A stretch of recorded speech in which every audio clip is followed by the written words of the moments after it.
먼저 하나님의 말씀 시편 139편 14절에 있는 말씀입니다. 내가 주께 감사함은 나를 지으심이 신묘막척하심이니라 하고 얘기하고 있습니다. 이 시편 기자는 우리 주님께 감사하는 그러한 그 원인 가운데 하나가 우리를 지으심이 신묘막척하게 지으셨다, 그렇게 얘기하고 있습니다. 참으로 하나님께서 놀랍도록 우리를 그렇게 창조하셨지만은 지금 여러분들이 계시는 곳이나 저희가 계시는 이곳이 참으로 많은 질병과 전염병의 소식으로 어려움에 겪고 있는 그러한 시대에 우리가 지금 살고 있는 것 같습니다. 우리 성도 여러분들 지금 계신 곳에서 평안하신지, 어떤지, 어려움은 없으신지 우리 주님의 이름으로 안부를 전합니다. 모두 다 평안하시기를 바라고 또 안전하게 이 모든 어려움들이 지나가기를 간절히 조석으로 기도합니다.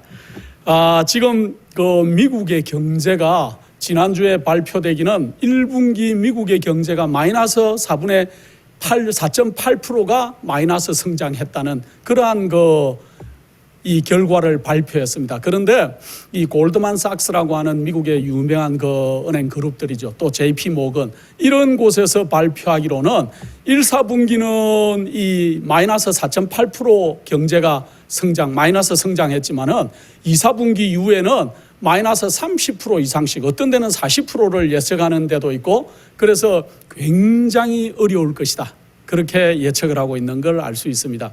또 중국도 제가 지난 설교 시간에도 말씀을 드렸지만은 중국은 6%의 경제 성장이 유지가 되어야 정부가 또 그 중국의 경제가 유지를 하는데, 이 중국의 경제도 마이너스 6.9% 정도 지금 1, 4분기에 이 마이너스 성장을 기록했습니다. 그래서 전 세계 미국과 또 중국뿐만 아니고 많은 나라들의 경제가 후퇴하고 있고 어려움에 빠져 있는 것들이 지금의 실상입니다. 1929년 그 10월 달 정도에 미국에 대공황이 왔었습니다. 1929년 10월 달에 미국에 대공황이 오고 난 다음에 그 다음에 1, 4분기에 이 경제 성장률이 마이너스 8.9% 정도였습니다. 그때가 미국 역사상 가장 어려웠던 시기였다고 얘기하는데, 아마 앞으로 2, 4분기에는 이 대공황을 넘어서는 그러한 그 경제의 어려움이 지금 미국에도 닥칠 것이다, 그렇게 얘기하고 있고, 미국의 경제가 어려워지면은 전 세계의 경제가 덩달아서 어려움에 빠지는 것들을 지금까지 많은 경제 지표로 우리가 확인할 수 있었습니다. 어려움이 계속될 것이고 또 이 바이러스가 언제 끝날지 알 수가 없어요. 미국에서 요즘 그 정치인을 비롯해서 많은 이 유명한 분들 가운데 가장 이렇게 명성을 떨치고 많은 사람들의 존경을 받는 분 가운데 한 분이 앤서니 파우치라는 그 미국의 국립 알러지 전염병 연구소의 소장으로 계시는 앤서니 파우치 소장입니다. 그분 여러분들도 TV에서 가끔 보셨을 겁니다. 트럼프 대통령이 이렇게 브리핑을 늘 백악관에서 할 때 그 옆에 키가 자그마하신 그러한 70대의 그러한 좀 이렇게 똑똑하게 생기신 한 분이 있는데 그분이 파우치 소장입니다. 그분이 굉장히 미국에서 지금 신뢰를 얻고 있어요. 이분은 옛날에 여러분들 부시 대통령 아시죠? 부시 대통령은 아버지 부시 대통령도 대통령을 역임했는데, 이 아버지 부시 대통령 때부터도 이분은 굉장히 의학적인 공헌을 많이 하고 또 전염병이나 이런 곳에 이렇게 헌신을 많이 하셨기 때문에 그때부터도 신뢰를 많이 받던 분이었습니다. 그런데 지금 이제 70 거의 8세 9세 된 이 파우치 소장이 지금 이 코로나 바이러스로 미국이 굉장히 어려울 때 백악관에서 늘 신뢰를 가지고 이렇게 브리핑을 하는 그러한 모습들을 볼 수 있는데, 이분이 이제 지난주에 이런 발표를 했어요. 내년 1월까지 아마 수억 개의 그러한 백신을 이렇게 만들어서 공급할 수 있을 것 같다는 그러한 이 전망을 내놓았습니다. 다른 분들이 얘기하면은 좀 신빙성이 떨어지는데, 지금 미국에서 이 파우치 소장, 앤서니 파우치 이 소장이 하는 얘기가 굉장히 신뢰도가 높기 때문에 많은 사람들이 신뢰를 가지고 희망을 가지는 게 사실이고, 또 제가 지난번에도 얘기했지만 렘데시비르라는 그러한 길리어드사의 약이 있는데 원래는 이 다른 에볼라 치료나 이런 것에 사용하려고 개발했다가 이 약이 이번에 사용을 해보니까 많은 곳에서 효과가 있다. 그래서 1,000명이 넘는 사람들을 지금 임상 실험을 했는데 물론 부작용도 조금씩 생깁니다. 부작용도 아직은 완전하게 다 사용 승인이 난 건 아니지만은 미국에서 지난주에 긴급 승인 명령을 내렸습니다. FDA에서 이 렘데시비르라는 이 약을 긴급 사용하는 게 좋겠다. 이 약을 사용해 보니까 물론 일부의 부작용이 조금은 있지만은 그러나 많은 환자들이 입원하는 날짜를 줄여서 퇴원할 수 있는 그러한 효과들이 있다는 것들이 발견되고 있습니다. 조금 희망적인 소식이죠. 그러나 아직은 완전한 승인이 아니고 긴급 사용 승인이에요. 지금 어쩔 수가 없으니까 아직 약이 나오지 않았으니까 이 약이라도 사용해서 호전을 보이니까 이 약을 좀 사용하자는 거죠. 그래서 미국이 이걸 승인했기 때문에 일본도 곧이어서 이 승인을 발표를 했습니다. 긴급 사용 승인을. 또 한국의 뉴스도 제가 지나가는 뉴스를 잠깐 봤는데 아마 한국에도 이것이 아마 앞으로 한 5월 지나고 나면 이게 승인을 할 이유들이 생길 것 같습니다. 그래서 이러한 약들이 조금씩 이제 되고 있지만 그러나 이 약들이 아직 완전한 약이 아니라는 거죠. 완전하지 않고 부작용도 일부 나타나고 간에 문제가 생기거나 여러 가지 문제들이 생기는 것들이 나타나고 있기는 합니다만은 그러나 효과가 지금은 많이 증명이 되기 때문에 사용하는 것 같습니다. 이 지금 제가 오늘 설교하고 있는 오늘은 5월 2일입니다. 앞으로 제 설교는 일주일 있다가 이제 지금 오늘 녹화하지만 일주일 있다가 제 설교가 나갈 건데 아마 일주일 후에는 더 확진자가 많겠지요. 그런데 지금 오늘 5월 2일 현재 전 세계 바이러스에 확진된 사람은 350만 명 가까이 돼요. 350만 명 가까이. 그 다음에 또 이 확진을 받고 난 다음에 사망한 사람들도 250만에서 270만 가까이 된다는 구글의 그러한 통계를 제가 오늘 낮 한 12시 정도에 보고 왔습니다. 그런데 또 이게 더 늘어나겠죠.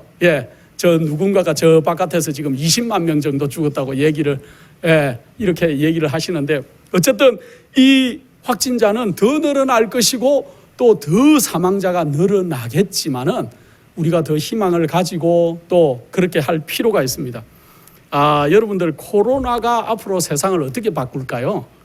어떤 칼럼니스트가 앞으로 코로나 때문에 세상이 바뀔 것을 적어놨는데 참 맞는 말씀이다. 그래서 제가 몇 가지를 적어와 봤습니다. 앞으로 코로나 때문에 세상은 어떻게 바뀔 것인가? 여러분들 제노포비아라는 그런 말을 들어보셨습니까? 제노포비아가 무슨 말이냐면 외국인들에 대한 그러한 공포증, 그러한 말로 얘기할 수 있을 겁니다. 한국말로는. 그래서 코로나 바이러스가 처음에 중국에서 이제 시작이 됐다고 많은 사람들이 알고 있기 때문에 처음에 코로나 바이러스가 유럽에서 확산될 때 많은 유럽에 있는 사람들이 중국인과 또 중국인 비슷하게 생긴 동양인들을 혐오하는 일들이 곳곳에서 일어나는 것들을 우리가 뉴스에서 심심찮게 들을 수가 있었습니다. 또 미국에도 어떤 분들이 뉴욕 맨하탄에서 이렇게 동양 사람이라고 이렇게 범죄 대상이 된 그러한 뉴스들도 미국에서 나온 적도 있습니다. 그런데 이 제노포비아, 외국인들을 혐오하는 이 일들이 이제 코로나가 좀 중국에서 잠잠해지고 나니까 중국에서는 역으로 중국인들이 아프리카에서 온 많은 이주 노동자들이 있는데 그 노동자들을 이렇게 무시하거나 학대하거나 그렇게 하는 일들이 중국에서 심심찮게 일어나서 집으로 돌아가지도 못한 이 아프리카의 그런 많은 일하던 노동자들이 중국에서 이렇게 불황아처럼 이렇게 있는 뉴스들을 저희가 접한 경우들이 있습니다. 앞으로는 이런 일들이 세상에 점점 더 심해지겠다는 거예요. 이 코로나가 잠잠해지고 나도 앞으로 끼리끼리 모이는 것들이 이제 전 세계에 확산이 될 거라는 거죠.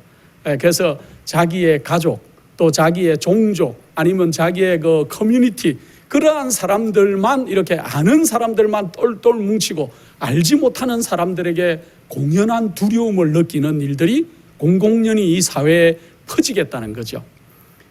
그 다음에 타임지, 미국의 유명한 타임지에서 이러한 걸 발표했습니다. 앞으로는 사람들이 만나는 인사법이나 음식 문화에 굉장한 이 코로나가 영향을 미칠 것이다. 미국에서는 보통 이제 사람들이 만나면은 허그를 많이 해요. 반가우면 오랜만에 만났으니까 허그하고 가볍게 안아주고, 또 유럽에서는 뺨 인사를 많이 한다 그러죠. 뺨 인사를 하고, 특히 프랑스에서는 뺨 인사를 뭐 이렇게 3번을 번갈아 가면서 하고, 또 어떤 이렇게 이 뉴질랜드 근처 어디 섬들에 있는 나라들에는 이 코로 인사하는 데도 있더라고요. 만나면 반갑다고 코를 비비고. 근데 이러한 인사법들이 앞으로는 다 변할 것이다. 그래서 사람을 만나도 가장 보편적인 게 악수지요. 악수하지 않는 세상. 그래서 동양인들이 인사하듯이 공손히 2손을 모으고 이렇게 인사하는 이 인사법이 앞으로 전 세계적으로 유행을 하지 않을까. 그러한 것들을 타임지에서 적고 있습니다. 그래서 그 대만의 그 총통 있죠. 차잉 이름을 잘 모르겠습니다. 제가 그분도 앞에 나와서 인사를 이렇게 하는 것들을 제가 영상에서 봤는데, 그러한 일들이 앞으로 전 세계에 유행을 할 것 같고, 그 다음에 특별히 음식점 문화가 변할 것이다 하고 타임지는 예견하고 있습니다. 특별히 그 뷔페 식당들, 미국에도 여러 뷔페 식당들이 많이 있습니다. 그래 아주 그냥 아무나 대중들이 갈 수 있는 그런 이 뷔페 식당들이 많이 있는데, 그 식당에 가면은 특이한 것이 접시를 산더미처럼 쌓아놓고, 또 포크나 이렇게 칼들을 다 한 통 안에 넣어놓고, 그래서 아무 접시나 가지고 가서 그 안에서 포크나 이런 걸 가지고 가서 음식을 담아서 먹고 하던 이 문화가 변할 것이라는 거예요, 앞으로. 그래서 많은 사람들이 대중이 함께 쓰는 그러한 식기나 접시, 포크, 숟가락, 젓가락, 저도 이제 한국을 가끔 방문해 본 경험이 있습니다만은, 제일 좀 한국 가서 이렇게 조금 힘들었던 일 가운데 하나는 이 수저통에 수저가 한꺼번에 다 담겨 있다는 거예요. 수저통에 숟가락, 젓가락이 다 담겨 있어서, 이렇게 요즘은 참 잘 돼 있어요. 서랍을 열면은 거기서 수저가 있고 젓가락이 있고, 그래서 모든 사람들이 이렇게 숟가락, 젓가락을 나누어서, 그런데 문제는 본인이 본인 걸 꺼내는 게 아니고 수저통 가장 가까이 있는 사람이 그 숟가락, 그 젓가락, 여러분 다 경험하시죠? 숟가락, 젓가락을 꺼내서 나눠주는, 저도 그런 경험을 많이 해봤고, 이렇게 이 사람들이 다 그렇게 하는 모습을 많이 봤습니다. 근데 그 바이러스 실험을 해봤는데, 이 가짜 바이러스를 손에 묻힌 사람이 그 수저통에서 수저를 꺼내서 나눠서 이 사람들에게 주고 나니까 순식간에 모든 것들이 확산됐다는 걸 여러분들 영상에서도 보셨죠. 앞으로는 그런 일들이 아마 많이 개선되지 않을까. 사람들이 꺼림직하게 여기고, 저희가 선교 여행을 갈 때 어떤 우리 선교 여행팀에 같이 가는 분은 숟가락, 젓가락을 따로 가지고만 안 될까 하는 그런 얘기를 하는 분도 제가 들었습니다만은, 차마 그럴 수는 없어서 그냥 가서 이렇게 잘 닦고 이렇게 해서 먹기는 먹습니다만은, 앞으로는 이런 일들이 굉장히 많이 바뀔 것이라는 거예요. 그리고 이제 또 사무실 문화도 요즘 이제 사회적인 거리두기라고 해가지고 이렇게 6m씩 떨어져서, 6m 아니고 6피트씩, 그리고 2m씩 떨어져 가지고 거의 이렇게 물건을 사거나 또 순서를 기다리거나 그런 일을 많이 하는데, 앞으로 사무실의 문화도 요즘은 이 한국이든 미국이든 한 사무실에 책상을 여러 개를 배치하고 다닥다닥 붙어서 일하는 곳들이 많이 있습니다. 그런데 앞으로 그러한 일들도 이 6피트씩 거리를 두어서 사무실을 운영하는 그런 일들이 많이 있을 것 같다. 제가 이 코로나 바이러스가 생기고 난 뒤 처음 1-2주 동안에는 그런 현상을 못 봤는데, 이제 지지난주에 제가 가스스테이션을 잠깐 방문해 본 경험이 있습니다. 차에 기름을 넣기 위해서. 근데 그 가스스테이션 안에 가보니까 다 아크릴판으로 칸막이를 해놨어요. 그래서 이렇게 계산하는 사람과 또 계산을 받는 사람이 서로 접촉하지 못하게 밑에만 조그만한 공간을 두고 얼굴과 얼굴은 이렇게 대면하지 못하도록 아크릴판으로 다 해놨습니다.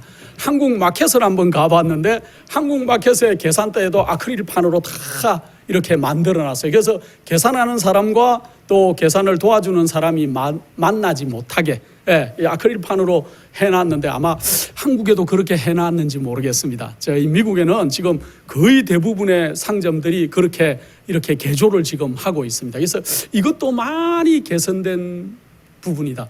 제가 미국에 처음 왔을 때 한 30년 전에 뉴욕을 방문해 봤더니만, 뉴욕에 가니까 가스스테이션에 가니까 철창문으로 다 되어 있고 방탄유리로 되어 있어가지고 밑으로만 돈을 넣고 빼고 하는 걸 보고 제가 참 신기하다. 뉴욕이 얼마나 위험하길래 저렇게. 그때는 그것은 강도를 대비하기 위해서 방탄유리를 하고 그 밑으로만 손을 넣었다 뺐다 하는 것들을 제가 본 적이 있는데, 다른 대부분의 미국에는 그런 것들이 거의 없습니다.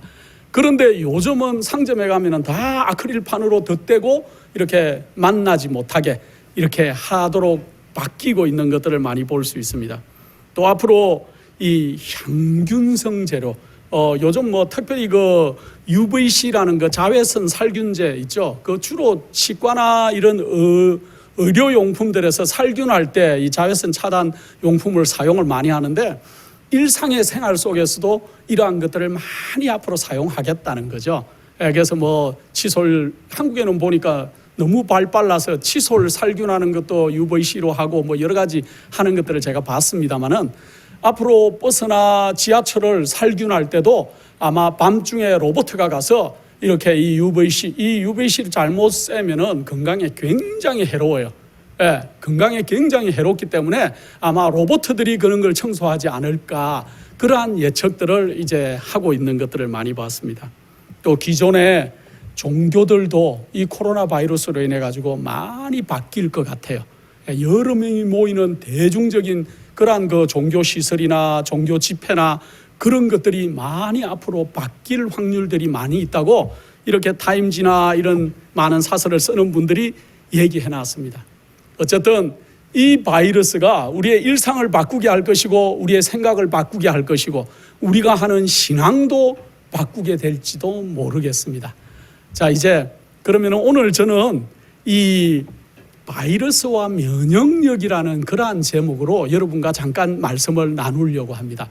그러면 이러한 바이러스가 창궐할 때 우리의 면역력이 어떻게 되면 좋겠는가? 그러한 것들을 좀 실질적인 것을 같이 연구해보는 시간을 갖도록 하겠습니다. 성경 출애굽기 15장에 보면은 모세와 이스라엘 백성들이 홍해를 건넜지요. 홍해를 건너고 한 3일 길을 걸어가는데 물을 못 발견했어요. 여러분들 3일 걸어가는데 물을 발견하지 못하면 참 힘들겠죠. 자, 그랬는데 그러한 그들이 이제 3일 길을 가고 난 뒤에 물 웅덩이를 큰 걸 하나 발견했는데 거기가 마라라는 곳이었어요. 그래서 물이 있기 때문에 너무 행복해서 물을 좀 먹으려고 시도를 해봤는데 그 물이 사람이 마실 수 없는 쓴 물이었어요. 그럴 때 하나님께서 모세가 다시 기도하니까 한 나무를 지정해주고 그 나무를 그 물에 던지니까 물이 아주 이제 마실 수 있는 그러한 물로 변했다는 그러한 것들을 여러분들 잘 아실 것입니다. 그 얘기가 출애굽기 15장에 나오는데 15장 26절에 하나님께서 이렇게 말씀하고 계세요.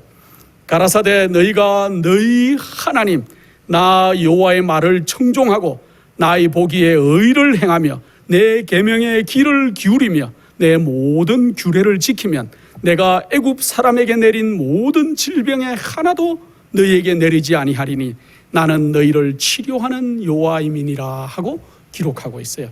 하나님께서 이스라엘 백성들에게 이제 마라의 쓴 경험을 하고 난 바로 그 다음 구절에 이러한 말씀을 기록하고 있어요.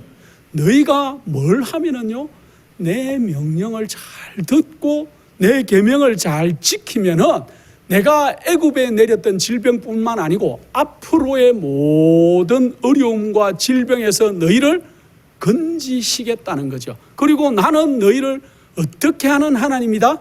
치료하는 하나님이다. 이 말씀을 읽는데 제가 얼마나 감사한지 모르겠습니다. 그런데 여기에는 조건이 있어요. 순종의 조건이 있습니다. 우리가 하나님의 말씀에 순종을 하면은 하나님께서는 우리를 지키시고 치료하시겠다는 거예요.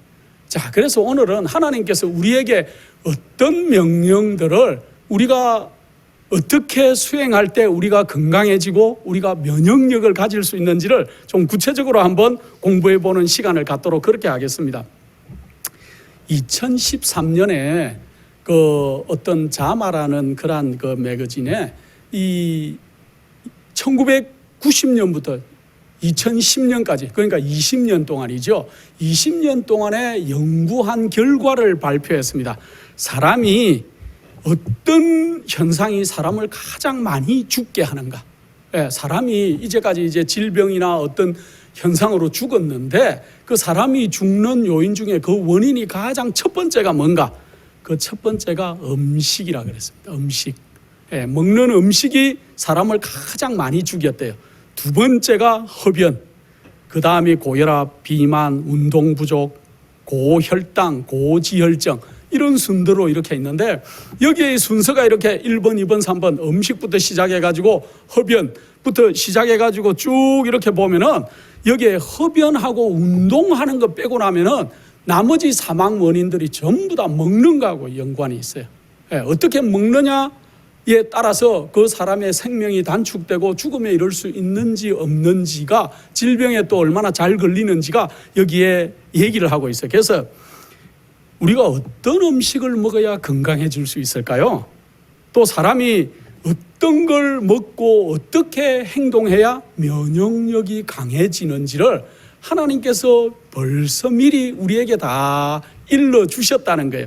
자, 그런데 이러한 것들을 연구 결과를 잘 이렇게 토대로 이렇게 해보면은 첫 번째는 우리가 먹는 음식이 가장 사람 또 많은 질병들도 먹거리하고 이 관계가 사람의 생명을 앗아가는 문제에 있어서 죽음에는 먹거리 문제가 굉장히 연관이 많다 그러는데 그래서 어떤 거를 주로 먹고 행동해야 되는지 여러 가지 이야기들을 여기 해놨는데 첫 번째는 우리가 먹을 때 각종 채소들, 푸른잎 채소, 또 뿌리 채소, 버섯 종류들을 많이 먹도록 해야 되는데 그 이유가 이들 속에는 비타민이나 무기질, 황산화제, 또 미세 영양소들이 아직 발견되지도 않은 많은 영양소들이 이러한 곳들 속에 있다는 거예요. 그래서 여러분들이 먹거리에 아주 유념을 해야 되는데 특별히 이러한 그 푸른잎 채소들, 뿌리 채소들, 또 버섯 종류, 뭐 얼마 전에 미국에서 뭐 잘못된 오염된 버섯을 먹어서 몇 명이 죽었다 이런 얘기가 나오긴 하지만은 이 세상에 버섯 종류가 3,000가지 정도 있다 그래요. 근데 그 중에 100가지 정도는 사람이 재배할 수 있고 그 중에 한 10가지 정도를 굉장히 상용하는데 많은 부분에 있어서 이러한 것들이 몸에 좋다는 연구 결과를 많이 봤습니다, 제가. 두 번째는 우리가 각종 형형색색의 과일들을 좀 많이 먹어야 된대요. 과일들. 뭐 한국에도 과일 많죠. 미국에도 과일은 천국입니다. 남미 쪽 과일도 많이 오고 여러 가지 과일들이 많이 있는데 형형색색의 색깔 나는 뭐 딸기나 토마토나 여러 가지 과일들을 이렇게 좀 잡수시는 게 좋을 것 같습니다. 그 다음에는 정제되지 않은 통곡식류들, 그러니까 그 깎았는 쌀, 뭐 이렇게 많이 깎았는 뭐 하얀 백미쌀보다는 덜 깎은 그런 현미쌀이 더 좋을 것 같고 또 여러 가지 통곡식류들이 많이 있어요. 뭐 아마란스도 있고 요즘은 키노아도 있고 이름이 별별 좋은 그런 곡식들이 많이 있는데 그런 곡식류들, 그 다음에 각종 콩 종류들, 여러분들 콩 종류들을 많이 드시고 견과류를 많이 드시면은 건강해진다고 이 매거진에 나와 있어요. 그 다음에 또 건강해지는 것 중에 하나는 정규적으로 규칙적인 운동을 좀 하셔야 된다 그럽니다. 요즘 코로나 바이러스가 유행하고 나니까 저도 하루에 1시간은 꼭 걷습니다. 하루에 1시간은 꼭 걷는데 그러니까 좀 좋은 것 같습니다. 그래서 잘 걷는 것, 이 적당한 운동을 하시는 게 좋을 것 같고 또 중요한 것은 깨끗한 공기를 마시는 것이 굉장히 중요합니다. 여러분들 그 한국의 황사가 뿌연 현상들을 제가 본 적이 있는데 황사가 뿌여면은 그게 굉장히 힘이 들어요. 제가 1980년 말에 이렇게 필리핀에 가본 적이 있는데 그때 벌써 학생들은 얼마나 매연이 심한지 이렇게 손수건으로 다 얼굴을 가리고 다녔어요. 그때 한국에는 공기가 깨끗했기 때문에 저도 그 현상들을 보면서 와, 이거 참 힘들겠다. 저렇게 근데 차들이 너무 낡았고 매연이 너무 심하고 그랬는데 어쨌든 우리가 깨끗한 공기의 중요성은 이루 말을 할 수가 없어요. 그 다음에 중요한 것은 적당한 햇볕에 노출되는 거예요. 여러분들 하루에 햇빛을 얼마나 쐬십니까? 햇빛은 정말 치료제예요. 식물이 햇빛을 가지고도 제가 1시간을 말씀을 드릴 수 있을 것 같은데 식물을 자라게도 하고 또 열매도 맺게 하고 익게 만들고 하는 것도 중요하지만은 여러분들 옷에 얼룩이 묻으면은 어떻게 하십니까? 뭐 락스 같은 걸로 이렇게 빠십니까? 물론 그렇게 해도 뭐 지워지는 경우가 있지만은 많은 부분은 그냥 햇볕에 빨아서 널어놓으면 다 자동으로 없어지죠. 햇볕이 살균도 하고 탈색도 하고 원래대로 다 소독도 하고 하는 것들을 많이 볼 수 있는데, 우리도 하루에 적당한 햇빛을 쐬어주는 것이 굉장히 몸에 좋다는 것들을 우리는 너무나 잘 알고 있습니다. 저희가 선교 여행을 갔다 오면은 한 달 가까이 설치는 것 같아요. 시차가 바뀌기 때문에 잠을 똑바르게 변하게 하기 위해서 굉장히 밤에 잠을 잘 못 이루는 경우들이 있는데, 햇빛을 많이 노출하고 멜라토닌을 많이 이렇게 흡수를 하고 나면은 좀 생성이 되고 나면은 훨씬 조절하는데 도움이 되는 것들을 우리 일상에서도 볼 수 있습니다. 그래서 여러분들 걸으실 때 어떤 분들은 이 종아리를 내놓고 팔도 내놓고 그렇게 햇볕에 좀 노출하고 걷는 것이 좋다고 그렇게 하니까, 어쨌든 여러분들이 요즘 뭐 건강 상식이 너무 많으니까 그러한 것들을 좀 유념해 보면 좋겠습니다. 그 다음에 여러분들이 충분한 물을 마셔야 돼요. 수분을 많이 섭취하지 않으면은 우리 몸들이 문제가 생겨요. 그래서 억지로라도 물을 좀 많이 마시는 그러한 습관들을 기르면 좋겠습니다. 그 다음에 또 우리의 건강과 면역력에 굉장히 중요한 것 중에 하나가 긍정적인 생각과 감정들이에요. 여러분들 사람의 그 생각이 사람의 건강을 뭐 이렇게 좌우하는 것은 너무나 잘 아시죠, 벌써. 그래서 용기가 있고 희망적이고 믿음, 동정, 사랑 이런 단어들만 들어도 건강이 정진이 된다 그래요. 그래서 여러분들이 굉장히 그렇게 하고 또 감사하는 마음, 또 기쁜 생활, 그러한 것들이 우리의 면역력과 우리의 건강에 굉장히 좋다는 것들을 생각하실 필요가 있습니다. 더 중요한 것은 우리가 하나님을 온전히 신뢰하는 마음을 가질 때, 그래서 참 신앙을 가지고 있다는 것들은 어떤 생활적인 면에서도 우리에게 굉장한 도움을 준다는 거예요. 그래서 이러한 것들, 이러한 8가지만 잘 지켜도 우리가 많은 부분에 건강해질 수가 있다는 거죠. 자, 근데 좀 더 구체적으로 여러분들 항산화제, 항산화제 이런 얘기 참 많이 들어보셨죠? 이 항산화제가 많은 그러한 음식들을 먹으면은 우리가 면역이 굉장히 좋아진다는 연구 결과들이 여러 군데 나와 있어요. 근데 그 항산화제가 여러 가지 비타민 A, B, C, B는 없네요. C, 비타민 E, 그다음 B6, 셀레늄, 아연, 망강, 마그네슘, 멜라토닌, 여러 가지들 있지만 우리 이거 다 알 필요는 없고, 그러면 어떤 것들 속에 항산화제가 많이 있는가를 좀 알아야 될 건데, 이러한 그 항산화제는 채소나 과일이나 통곡식들, 또 콩 종류들, 이런 것들에 가장 많이 들어있어요. 육식을 하는 분들, 물론 육식 속에는 거의 없거나 이런 것들이 조금 들어있는데 육식에는 비할 바가 아닙니다. 그래서 이러한 것들을 우리가 섭생을 하는 섭성을 좀 가져야 될 것입니다. 케일이나 양배추, 브로콜리 같은 그러한 채소들, 또 마늘, 파, 그러한 그 알리움과 채소들, 또 형형색색의 딸기 종류들과 과일들, 그러한 그 식물 영양소 안에는 질병을 예방하고 치료하는 그러한 많은 요소들이 아예 들어있다는 거예요. 한 연구를 했는데 2011년에 그 블루베리를, 여러분들 블루베리 아시죠? 요즘 한국에도 블루베리를 많이 이제 잡수시고 재배도 하시고 하는 걸 알 수 있습니다. 저희 동네에는 블루베리 그 농장이 있어가지고 1년에 한 번씩 가서 유픽을 좀 해서 저도 먹고 하는데, 올해는 이제 바이러스 때문에 농장이 다 문을 닫았어요. 그래서 이제 블루베리를 가끔 마켓 가서 사가지고 이렇게 먹을 경우들이 있는데, 이 블루베리를 6주 동안 그런 마라톤 선수들에게 먹였다 그래요. 근데 그 마라톤 선수들에게 6주 동안 블루베리를 하루에 한 컵 반 정도를 계속 먹였더니만 그 NK 세포라는 걸 여러분들 아시죠? 그 내추럴 킬러 셀이라고 얘기하죠. NK 세포. 이 NK 세포가 뭐냐 하면은 이 1차적으로 우리 몸에 들어오는 많은 그런 그 바이러스나 나쁜 질병들을 막아주는 역할을 하는 거예요. 이 NK 세포가 많아야 굉장히 건강해지는데, 이게 무슨 역할을 하냐면 비정상적인 세포를 다 제거해요, 이 NK 세포가. 그 다음에 후천성 면역 세포의 그 활성화를 굉장히 높이고, 면역 반응이나 또 염증 반응을 조절해주고, 더 중요한 거는 이 암세포 정식을 막아주고 재발을 막는데 이 NK세포가 굉장한 활동을 한다는 것들을 과학자들이 발견해냈습니다.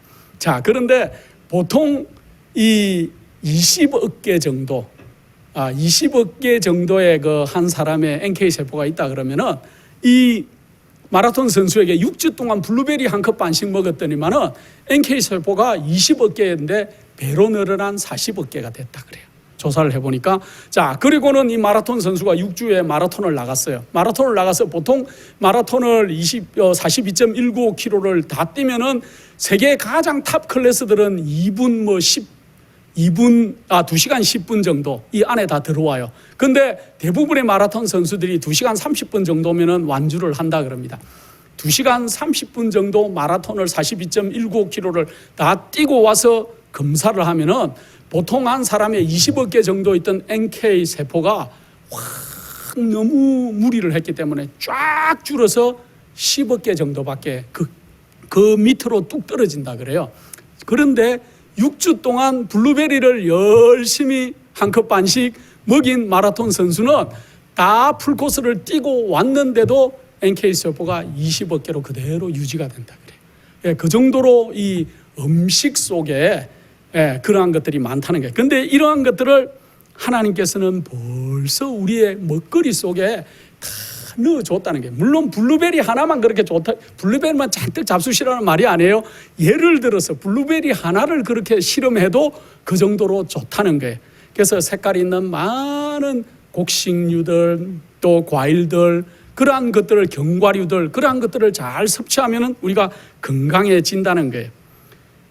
면역력이 약하면은 질병에 치명적이 된다는 것을 우리가 이번 코로나 이 19의 경우를 통해서 많이 봤습니다.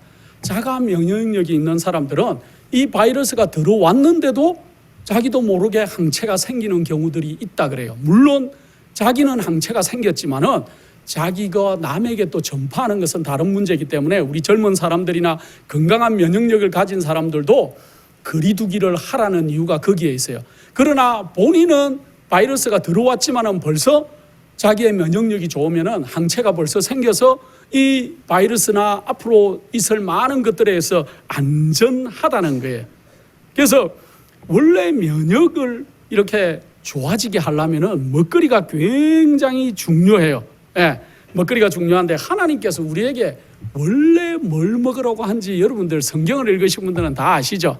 창세기 1장 29절에 하나님께서 최초로 우리 인간들을 창조하시고 난 다음에 너희가 어떤 걸 먹으라 하고 말씀해 주신 것이 있는데 창세기 1장 29절에 이런 말씀이 있습니다. 하나님이 가라사대 내가 온 지면에 씨 맺는 모든 채소와 씨 가진 열매 맺는 모든 나무를 너희에게 주노니 너희의 식물이 되리라. 하나님께서 처음에 우리에게 뭘 주셨다고요? 씨 맺는 모든 채소들, 또 씨 가진 열매 맺는 모든 나무를, 그래서 나무에 있는 과일들이나 견과류들이나 그러한 많은 것들을 우리에게 원래 식물로 주셨습니다. 그런데 창세기 6장에서 한 9장 정도를 읽다 보면은 거기에 무슨 사건들이 나옵니까? 노아 홍수 이전과 노아 홍수 이후의 사건들이 나와요. 자, 노아 홍수 이후에 하나님이 어쩔 수 없어서 그들에게 뭘 먹으라고 허락을 해줍니까? 채소들이 나지 않았고 과일나무들이 나지 않았기 때문에 임시로 이렇게 육식을 잠깐 허락해주는 것들을 알 수 있지만은 원래 하나님께서 우리에게 먹으라고 하신 그러한 음식은 씨 맺는 채소들과 씨를 맺는 나무의 열매들을 먹으라고 얘기하고 계세요. 여러분들 그 차를 사보신 경험들이 있죠.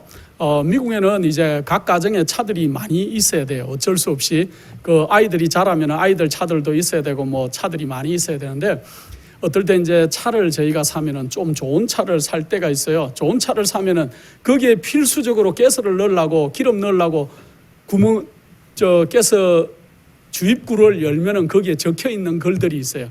어떤 좋은 차들에는 어떤 얘기가 나와 있냐면 프리미엄 올리라고 적혀 있어요. 예. 그 차는 뭐만 넣으라 그러냐면 미국에는 세 가지 종류의 그 주유소에 가면 기름이 있는데 얼리딧, 보통 일반 휘발유가 있고 얼리디 플러스라는 게 있어요. 그 다음에 또 프리미엄 얼리디시라고 좋은 가스들이 있습니다. 그래서 좋은 차는 좋은 기름을 넣으라고 레코멘드하고 있어요. 추천을. 그래서 그렇게 해야 그 차가 잘 유지된다는 거죠. 기름 그 옥탄가에 따라서 그렇게 분류를 해놨는데, 자, 만약에 그 비행기 안에는 지금 인간이 정제할 수 있는 가장 좋은 기름을 그 비행기 항공유로 사용한다 그래요. 그래서 여러분들 그 비행기 티켓이 왜 그렇게 비싼지 아십니까? 거기에는 유류 활정료라는 게 붙어요. 미국에서 한국으로 갈 때, 또 한국에서 미국으로 올 때 긴 여행을 할 때 유류 활정료가 굉장히 많이 붙어요. 기름값이죠. 그렇기 때문에 많이 비싸졌는데, 요즘은 기름값이 너무 떨어졌기 때문에 비행기의 유류 활정료가 0원이랍니다. 그래서 아마 요즘은 비행기 티켓이 쌀지도 모르겠어요. 그러나 다닐 수가 없으니까 어떻게 할 수는 없지만, 만약에 이 비행기에 가장 비싼 옥탄가에 좋은 그런 고급 휘발유를 비행기 안에 넣어야 되는데, 항공유를 넣어야 되는데, 만약에 거기에 디젤유를 많이 누가 주입을 했다 그러면 그 비행기가 어떻게 될까요? 얼마 안 가서 고장이 나겠죠. 비싼 차에 디젤유나 좋지 않은 기름을 계속 이렇게 프리미엄 넣으라고 한 차에 잘못된 걸 자꾸 넣으면은 나중에 그 차가 어떻게 될까요? 엔진이 망가질 것입니다. 마찬가지예요, 여러분들. 우리 인간에게 하나님이 처음에 주신 음식이 이렇게 채소들과 과일의 열매들과 견과류들을 먹으라고 하나님이 지시하셨는데, 그 하나님이 만들어 놓은 그러한 그 기관 안에 잘못된 것을 자꾸 넣으면 어떻게 될까요? 큰일 나겠죠. 그래서 하나님이 어쩔 수가 없어서 그들에게 육식을 허락은 하셨대. 앞으로 너희들이 이런 것들은 좀 먹지 말라고 부탁하신 것이 여러분들이 잘 아는 레위기 11장에 있는 말들이에요. 이런 것들은 먹지 말고 이런 것들은 좀 먹지 말고 어떻게 먹되, 어쩔 수 없으면 먹되, 이렇게 좀 조심해서 먹으라는 것이 레위기 11장에 나와 있죠.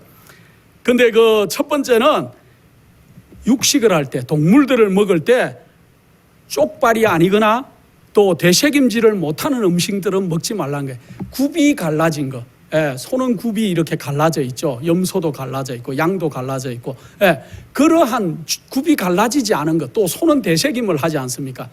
그렇다고 소를 먹으라는 얘기가 아니에요. 안 먹는 게 제일 좋습니다. 안 먹는 게 좋지만은 하나님께서 어쩔 수 없어서, 그래서 특별히 돼지나 낙타나 뱀이나 쥐, 뭐 박쥐, 원숭이, 뭐 고양이, 개, 이런 것들은 먹으라고 주신 것들이 아니에요, 우리에게. 그럼 이런 동물들은 뭔가? 이런 동물들, 특별히 돼지나 이런 동물들은 음식이 상하거나 또 고기들이 상한 것도 그들이 처리하는 능력들이 있어요. 육지의 청소부들이에요. 바다에 있는 것들은 지느러미와 비늘이 없는 생선들, 또 해산물들, 어패류들, 갑각류들, 연체류들, 이런 것들은 먹지 말라고 그렇게 얘기를 했습니다. 그래서 그러한 것들은 바다의 청소부들이에요. 여러분들 저는 바닷가에 살았기 때문에 그런 걸 여러분들보다 조금 더 잘 알지도 모르겠습니다. 그 굉장히 흙탕물을 조개가 많이 있는 그러한 곳에 흘러보내고 나면은, 조개가 무더기로 살고 있는 그런 곳을 통과하고 나면은 그 다음에는 맑은 물이 나와요. 뭘 했다는 거예요? 정화를 다 했다는 거예요. 잘못된 걸 다 빨아먹고, 근데 사람들은 그런 것들이 맛있다고 그런 것들을 먹고 있으니까 결국은 우리가 잘못된 것들을 계속 먹는다는 거죠. 그 다음에 육식을 하는 새나 날지 못하는 새들, 날개가 있으나 날지 못하는 곤충류들은 절대로 먹지 말라고 얘기하고 있어요. 그래서 어떤 분들이 뭐 가마귀를 잡아서 먹는 그러한 영상을 제가 유튜브에서 한번 본 적이 있습니다.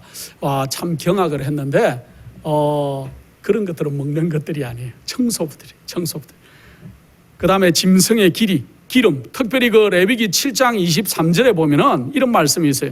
너희는 소나 양이나 염소나 기름을 먹지 말 것이라. 어쩔 수 없이 육식을 하더라도 기름은 제거하고 먹으라 그러는데, 우리 한국 사람이 제가 지난번 말씀드릴 때도 말씀했지만은 봉쇄가 되고 나니까 가장 많이 주문해서 먹는 음식들 가운데 하나가 삼겹살이라, 그런 뉴스를 제가 봤는데, 제가 뭐 돼지고기를 한 번도 먹어본 적도 없고 이렇게 안 했지만은 삼겹살이라는 걸 이렇게 보면은 거기에 기름 덩어리들이죠. 그게 기름 덩어리들. 또 한국 사람들은 뭐 곱창이라는 그러한 것들도 많이 먹는다 그래요. 그 안에 전부 다 내장의 지방들이죠. 그 지방이 기름이 고소한 맛이 있기 때문에 사람들이 모르고 그런 것들을 자꾸 먹는데 그런 것들을 먹으면 여러분들의 면역력이 형편 없어진다는 거죠. 그리고 전염병에 이렇게 감염될 확률들이 굉장히 높아진다는 거죠. 또 짐승의 피를 특별히 먹지 말라고 그랬어요. 왜냐? 짐승의 피 속에는 짐승이 죽으면서 내는 그러한 그 아주 안 좋은 그러한 이 철분성, 피에는 철분 성분이 많지 않습니까? 그런 것들이 DNA를 다 변형을 시키게 되고 그 다음에 굉장한 아드레날린을 뿜으면서 그들이 죽기 때문에 그러한 것들은 사람들이 먹는 것이 아니죠. 그 다음에 또 성경은 특별히 이미 죽은 짐승의 고기는 절대로 먹지 말라고 얘기하고 있어요. 레위기 22장 4절로 8절에 보면 이런 얘기가 쭉 하다가 뒷절에 가면은 이렇게 했어요. 절로 죽은 것이나 덜 짐승에게 찢긴 것은 먹음으로 자기를 더럽히지 말아라 하고 얘기하고 있어요. 여러분들이 지금 제가 얘기하고 있는 것 중에 얼마나 먹고 계십니까? 또 얼마나 좋아하고 계시는지 지금이라도 식습관을 고치면 좋겠습니다. 그래서 옛날 이스라엘 백성들은 죽은 짐승을 마친 사람들은 진 밖에서 다 옷을 빨고 손을 씻고 몸을 씻고 들어오라고 하는 하나님이 놀랍도록 과학적인 방법을 예전에도 얘기해 주고 있었어요. 그렇기 때문에 그런 것들을 안 하는 게 좋겠고, 그 다음에 여러분들의 면역을 굉장히 떨어지게 하는 것 중에 하나가 고혈당을 초래하는 음식들이에요. 초콜릿 좋아하십니까? 아니면 뭐 설탕 이렇게 막 사탕 과자 같은 거 그런 걸 좋아하십니까? 어쨌든 이런 것들을 많이 먹으면은 우리가 굉장히 몸이 나빠져요. 여러분들 그런 경험을 하시죠? 몸이 아프면은 입맛이 떨어져요. 그렇습니까? 왜 입맛이 떨어질까요? 여러분들의 몸에 이상이 생기면은 그것은 하나님이 제발 그 당시만이라도 하루나 이틀 좀 굶으라는 거예요. 그래서 좀 굶으면은 몸이 굉장히 빨리 회복이 돼요. 그런데 어떤 분들은 아프면 더 먹어야 된다고 먹는 분도 있다 그러는데 그건 잘못된 상식인 것 같습니다. 입맛이 떨어지거든. 그 떨어진 대로 그냥 좀 입맛을 두시고 굶으시고 물을 좀 많이 드시고 그렇게 하는 것이 회복에 굉장히 도움이 된다는 것들을 좀 이해하시면 좋겠습니다. 그 다음에 또 면역 황체를 약화시키는 요인들이 굉장히 많은데 우리 한국 분들에게 좀 이렇게 많은 적응이 될 것 같은데 짜고 절인 음식들, 아주 굉장히 짜거나 절인 음식들, 또 그 다음에 이 면역을 약화시키는 요인으로는 비만, 살이 많이 찐다거나 고혈압이나 노화나 또 음주, 흡연, 그 다음에 마약, 오염 물질, 그 다음에 살충제나 제초제, 방부제, 농사 짓다가 이렇게 살충제도 뿌리고 방부제도 뿌리고 농약을 살포하는 일들도 있겠죠. 그럴 때 아주 안전하게 이렇게 마스크나 방호백을 착용하고 하는 게 좋을 것 같습니다. 그 다음에 또 우리 면역력을 떨어지는 것 중에 하나가 수면 부족이에요. 잠을 잘 못 자는 것. 그 다음에 과로. 뭐 너무 잘 아는 내용들을 제가 지금 다시 얘기하는 겁니다. 그래서 나는 한번 이 말씀을 들으실 때 나는 지금 몇 가지나 나에게 해당되는가 한번 생각해 보시고 고치면은 좋겠습니다. 그래서 그러나 이러한 것들 중에 또 부정적인 생각이 굉장히 면역을 떨어뜨린다 그래요. 각종 스트레스, 그 다음에 분노, 불신, 정오, 절망감, 우울증, 걱정, 근심 이런 것들을 자꾸 하면은 우리가 면역력이 쫙 떨어져요. 여러분들 집에 한 2달 이상 이렇게 격리가 돼서 잘 나가지도 못하고 사람도 못 만나고 그러니까 어떻던가요? 어떤 경우는 우울해져요. 좀 우울해지고 근심도 있고 걱정도 생기고 또 일을 하나도 못하기 때문에 생계를 걱정하시는 분들도 생기고 또 먹거리 걱정하는 분들도 생기고 여러 가지 걱정거리들이 생겨요. 그러나 그러한 것들을 얼른 날려버리는 습관을 가지면 좋겠습니다. 뉴욕 유니버시티 NYU라고 그러죠. 거기에 1989년에 한 연구가 있는데 매일 매 시간 우리의 기분에 따라서 면역력이 변한대요. 이건 뭐 당연한 얘기죠. 기분이 싹 좋으면은 면역력이 굉장히 증가한대요. 기분이 좋거나 즐겁거나 행복하거나 그러면 우리의 면역력이 쫙 좋아지는데 근심하고 걱정하고 또 순간적으로 막 삐뚤어지거나 뒤틀리거나 화를 내거나 우울해지면은 우리의 몸 속에 있는 그러한 티임파고의 활동이 기어다닐 정도로 쫙 낮아진대요. 기분 나쁘거나 분노하거나 화내거나 하면은 여러분들 느끼시죠? 그렇게 된다는 걸. 그래서 그렇게 안 되도록 우리가 늘 하나님을 신뢰하고 하나님을 바라보시고 신앙을 하는 것의 좋은 점은 이러한 걱정 근심을 날려버릴 수 있다는 것이 우리에게 굉장한 메리트인 것이죠. 물론 하늘에 가야지요. 하늘에 가기 전에 이 땅에서도 하늘을 경험하는 백성들이 돼야 돼요. 우리가 너무 내가 하늘에 가서는 잘 할 거다, 또 늦은 비 성령을 받고 나면은 내가 막 완전히 새 사람이 될 거다. 물론 그럴 수도 있겠지만 그게 아니고 지금 현재 오늘 지금 이 시간에도 우리가 정말 하늘에서 사는 사람과 같은 분위기를 느끼시고 분위기를 뿜으시고 다른 사람들에게 용기를 주시고 또 내 속에서 그런 마음을 가지고 있을 때 우리의 면역력이 높아진다는 거예요. 그러하는 사람들은 질병이 와도 시걸지지가 않는다는 거죠.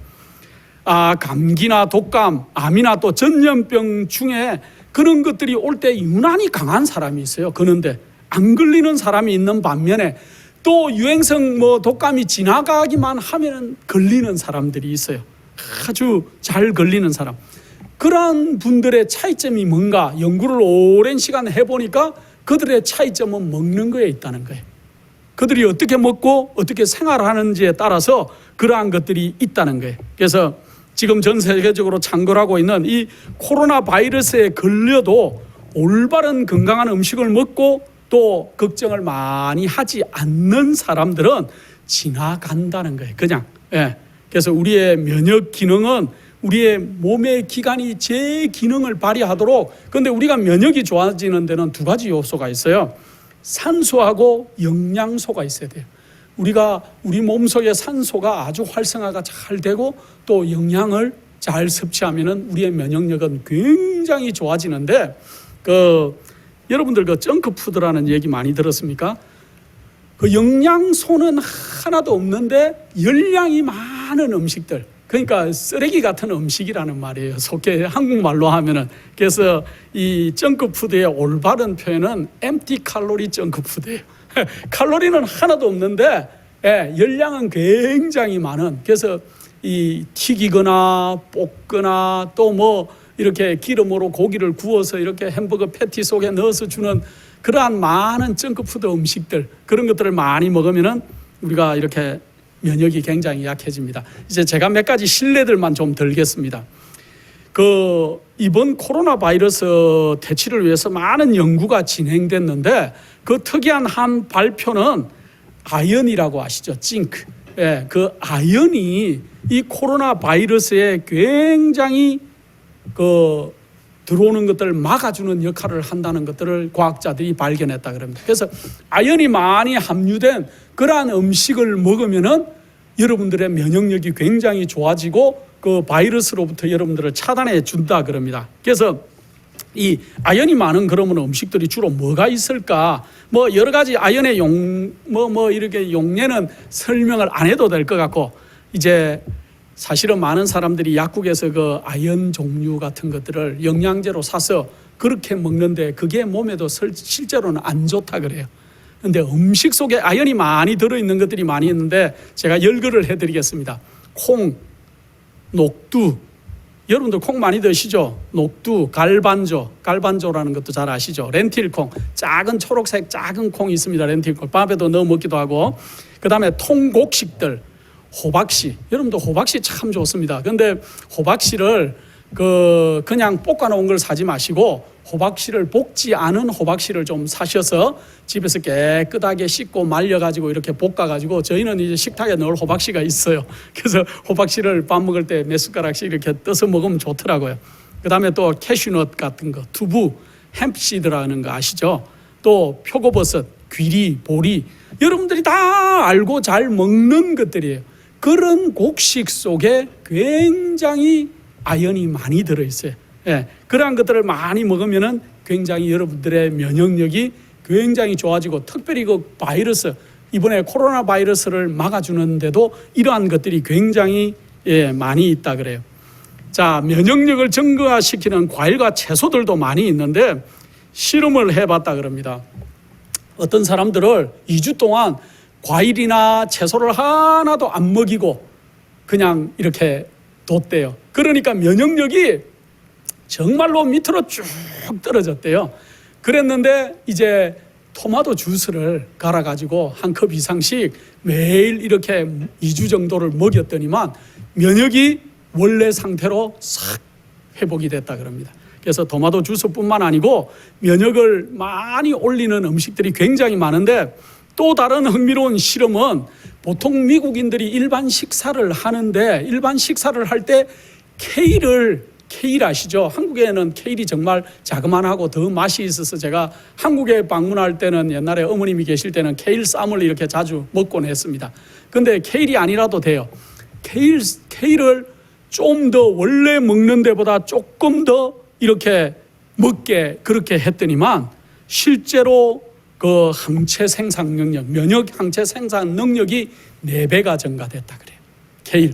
4배가 증가됐는데, 이거는 그냥 생 케일을 먹었을 때 그랬다 그래요.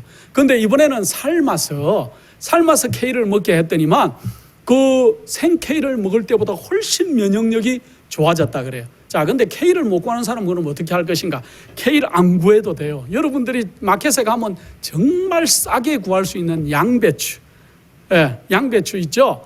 양배추도 같은 효과를 낼 수 있고, 그 다음에 뭐 케일, 브로콜리 너무 잘 아시죠? 그 다음에 콜리플라워.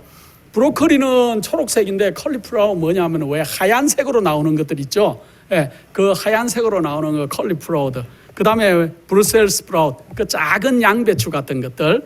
그 다음에 무, 배추, 이러한 것들 속에 이 많은 좋은 면역제들이 많이 들어있는데, 여러분들 그 양배추 쌈으로 해서 먹으면 좋지 않습니까? 제가 이 설교를 준비하면서 집사람 보고 양배추 집에 있냐 그러니까 반토막 있다 그래서 제가 그 양배추 찜을 좀 해달라 그래서 아침에 잘 먹고 그러고 왔습니다. 근데 양배추 좀 많이 쪄서 그렇게 드셔도 좋을 것 같고, 특별히 그 양배추는 그 위장에 있는 많은 문제들을 해결해 주죠. 그래서 대장암이나 대장 뭐 그러한 그 문제들을 예방하는데 굉장히 도움이 됩니다. 제가 이제 마지막으로 마늘, 양파, 파 이런 것도 굉장히 좋습니다. 면역력에. 그 다음에 과일이나 채소를 굉장히 많이 섭취하는 게 좋은데, 특별히 1000명의 임산부들을 실험을 했어요. 임산부들에게 실험을 했는데 그 임산부들에게 이 과일을 다른 그룹보다 좀 많이 먹게 그렇게 했더니만 그들에게서 굉장히 좋은 효과들이 많이 나타나는데, 그 면역력도 좋아졌을 뿐만 아니고 그들이 이렇게 질병에 걸리는 많은 것들에서 이렇게 보호를 받는 그러한 것들을 알 수가 있었다 그래요. 사실은 특정한 음식이 어떤 실험에서 면역력에 월등히 좋은 것으로 이렇게 나타나는 경향들이 있지만은, 사실은 하나님께서 주신 모든 채소, 과일, 콩, 견과류를 골고루 우리가 섭취하시는 것이 지금 이 여러분들이 약도 없는 이 코로나 사태에 여러분들의 면역력을 좋아지게 만드는 것 같습니다. 그리고 아직 규명이 되지 않은 이러한 상호작용들, 여러 야채들을 많이 먹을 때, 여러분들 이제 텃밭에 상추들이 조금씩 커가고 계십니까? 고추들도 모종을 하셨을 것이고, 저도 뭐 이렇게 부추도 조금 심어놔 봤고, 이렇게 호박씨도 좀 사왔는데 아직 심지는 않았습니다. 그랬는데 그러한 것들이 이렇게 나거든 야채를 좀 많이 잡수시고, 근데 이러한 하나님께서 먹으라고 한데, 그래서 좋은 차에는 좋은 기름을 넣어야만 하듯이, 비행기에는 항공유만 넣어야 하듯이, 우리 원래 인간을 만드신 설계자가 우리의 몸 속에는 이러한 것들을 먹으라고 지시를 해 주셨어요. 그런데 우리가 먹으라고 지시한 것 외에 다른 육식이나 잘못된 생활 습관으로 인해서 우리의 면역력이 계속 떨어지는 것 같아요. 여러분들, 이러한 먹고 면역력을 높이는 것도 중요하지만은 우리가 진리에 대한 면역력을 높이는 것도 이 시대에 너무나 중요합니다. 우리의 영혼이 면역력을 가질 수 있고 우리의 영혼이 살기 위해서는 우리가 올바른 진리를 섭취해야 될 것이고 또 우리가 가지고 있는 이 진리를 잘 보존하고 우리가 하나님과 올바른 관계를 유지할 때 우리가 이 많은 진리의 면역력이 생길 것이고 우리가 참으로 이 혼란한 시대 마지막으로 살아남는 하나님의 참 정인들로 서게 될 것입니다. 오늘은 제가 여러분들이 다 아는 그러한 내용의 얘기를 해드렸지만은 실천이 중요하죠. 그래서 여러분들이 먹고 또 생활하는 것에 이렇게 다시 한번 점검하시고 이 어려운 시기에 여러분들의 면역력을 증가하게 하시고 또 신앙의 면역력도 증가시키셔서 우리 주님 만나기에 가장 적합한 상태로 여러분과 제가 그렇게 유지되는 믿음의 백성들이 되기를 간절히 축원합니다. 기도하겠습니다. 거룩하신 아버지 하나님, 참으로 어려운 시기에 우리가 살고 있지만은 우리가 주만 바라볼 수 있도록 도와주시옵소서. 우리가 이 어려운 시기를 통과할 때 아버지 하나님을 만나는 거룩한 시간으로 삼을 수 있도록 도와주시고 우리가 먹고 마시고 생활하는 모든 것에 우리 하나님의 지시하는 사항대로 살 수 있는 믿음의 백성들, 순종하는 백성이 될 수 있도록 특별한 은혜를 베풀어 주시고 저희 온 가정들과 교인들과 또 우리의 모든 것들을 지켜 보호하여 주시고 인도하여 주시옵기를 사랑 많으신 예수님의 이름으로